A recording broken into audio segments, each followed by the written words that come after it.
perkembangan kelompok-kelompok radikal, hitungannya sudah bukan hitungan jam, hari, tetapi hitungan sudah menit. Oleh karenanya jangan pernah ragu-ragu. Harus kalian tahu di mana tempat, lokasi, sampai koordinatnya.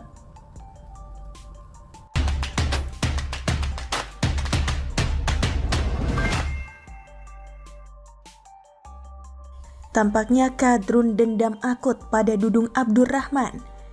Ditulis oleh Papa Dimas dari siword.com. Seorang ketua presidium alumni 212 bernama Aminuddin menyebut Jenderal Dudung Abdurrahman yang saat ini menjabat sebagai Kepala Staf Angkatan Darat atau KSAD layak menggantikan Jenderal Andika Perkasa menjadi Panglima TNI jika Andika pensiun nanti. Aminuddin menganggap Dudung adalah seorang yang lincah dalam berpolitik karena dekat dengan istana dan dekat dengan PDI Perjuangan. Akibat statement ini, gerombolan kadrun yang tergabung dalam Front Persaudaraan Islam atau FPI pun mencak-mencak.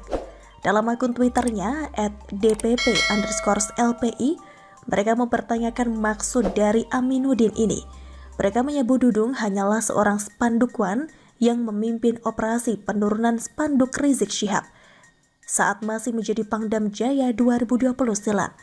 Foto dari penurunan baliho bergambar buronan cabul itu di berbagai penjuru Jakarta, pemerintah melalui Menko Polhukam akhirnya membubarkan Front Pembela Islam. FPI dianggap tidak layak mendapatkan izin sebagai organisasi masyarakat, sebab tak mau menyertakan Pancasila sebagai dasar organisasi mereka. FPI lebih memilih menegakkan Khilafah Islamiyah sebagai landasan organisasi mereka yang tercantum dalam ADART organisasi. Akibat dari itu, tampaknya kelompok yang sudah berganti nama itu masih dendam dengan Jenderal Dudung. Apalagi saat Dudung Abdurrahman dilantik menjadi KSAD, mereka ramai-ramai mencacinya sebagai Jenderal Baliho. Sebab menurut mereka, syarat untuk naik pangkat cukup mudah, hanya menurunkan baliho. Pernyataan yang masuk akal buat kaum otak separuh seperti mereka. Tapi bagi kita kaum waras, itu pernyataan yang konyol. Padahal itu bukan hanya sekedar penurunan baliho, tapi ada esensi yang lebih mendalam di sana. Kelompok ini cenderung mengkultuskan sosok Rizik Syihab sebagai sosok suci tanpa dosa, karena mengaku cucu Rasulullah SAW. Bahkan ada di beberapa tempat, tampak kelompok ini seolah sedang menyembah baliho bergambar residivis itu. Justru dengan diturunkannya baliho ini, Jenderal TNI Dudung Abdurrahman telah menyelamatkan mereka dari doa syirik, sebab menyekutukan Allah dengan menyembah baliho. Bukankah syirik adalah dosa besar yang tidak diampuni? Harusnya mereka berterima kasih kepada Dudung yang telah menyelamatkan mereka. Lagi pula kenapa sih kelompok ini selalu mengkultuskan sosok Rizik Syihab yang dianggap suci tanpa dosa? Apakah karena Rizik mengaku cucu Rasulullah dan selalu menggunakan busana khas Arab yang dianggap sebagai busana Islami? Tampaknya mereka akan silau dengan gelar Habib, berdasar dan bersorban layaknya Piccolo, musuh Son Goku asal planet Namek dari serial kartun Dragon Ball. Ini adalah bentuk perbudakan spiritual, di mana seorang yang memiliki gelar Habib dianggap seorang yang suci tanpa dosa, sehingga apapun yang dilakukan maupun yang dikatakan dianggap pasti benar. Padahal Habib juga manusia biasa, sama seperti kita-kita, yang tak luput dari kesalahan. Bukan Rasulullah yang sudah dibebaskan dari dosa. Kita bisa lihat bagaimana kelakuan Rizik Syihab yang mereka anggap suci itu, selalu memusuhi pemerintah, memusuhi umat agama lain, bahkan yang seagama dan tidak sepaham dengan mereka pun dianggap kafir dan dihalalkan darahnya. Kan bangkai manusia macam ini. Belum lagi kelakuan cabulnya yang ketahuan dari chat enak-enaknya dengan seorang janda bernama Firza Hussein. Sangat tak layak dilakukan oleh seorang yang mengaku ulama. Sudah beristri, banyak pengikutnya pula. Gitu masih nekat mau menggaungkan revolusi akhlak? Punya malu gak sih? Tapi kalau menurut saya, Jenderal Dudung memang layak menjadi Panglima TNI karena beliau tegas memberangus kelompok radikal dan intoleran itu. Kalau itu terwujud, sudah pasti kelompok pengasong agama yang ingin mengganti ideologi negara ini bakalan nyongsep dan gak berani macam-macam. Setuju? Begitulah kura-kura. Sampaikan rekan Firda tadi bahwa Rapimnas ini merupakan salah satu upaya dari PKS dalam menyongsong pemilu 2024, di mana di sini mereka akan membahas terkait dengan keperluan koalisi dengan partai lain, dan juga nantinya lebih jauh akan membahas terkait pengusungan bakal calon presiden yang akan diusung oleh DPP Partai PKS.